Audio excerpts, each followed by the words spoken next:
ঢাকা বিশ্ববিদ্যালয়ের বেশ কয়েকটি ছাত্রী হলের পর এবার ছাত্রদের শহীদ সার্জেন্ট জহুরুল হক হল, বঙ্গবন্ধু শেখ মুজিবুর রহমান হল এবং জিয়াউর রহমান হল থেকে ছাত্রলীগ নেতাদের মেরে বের করে দিয়েছেন সাধারণ শিক্ষার্থীরা।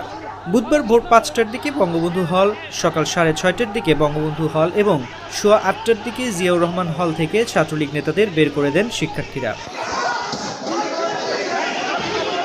নেতাদের বের করে দিয়ে তাদের রুমের সব জিনিসপত্র ভাঙচুর করতেও দেখা যায়। ছাত্রলীগ নেতাদের বের করে দিয়ে হলে বিজয় উল্লাস করতেও দেখা যায় শিক্ষার্থীদের। জিয়াউর রহমান হলের প্রাধ্যক্ষ অধ্যক্ষ ডক্টর বিল্লাল হোসেন সহ ওই হলের আবাসিক শিক্ষকরা দীর্ঘদিন শিক্ষার্থীদের সঙ্গে তাদের দাবি দেওয়া নিয়ে কথা বললেও শিক্ষার্থীরা ছাত্রলীগকে খুনি আখ্যা দিয়ে তাদের সঙ্গে একই হলে না থাকার দাবিতে অনড় থাকেন।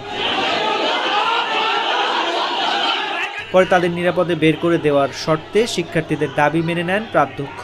এছাড়াও শহীদ সার্জেন্ট জহুরুল হক হল থেকে শিক্ষার্থীদের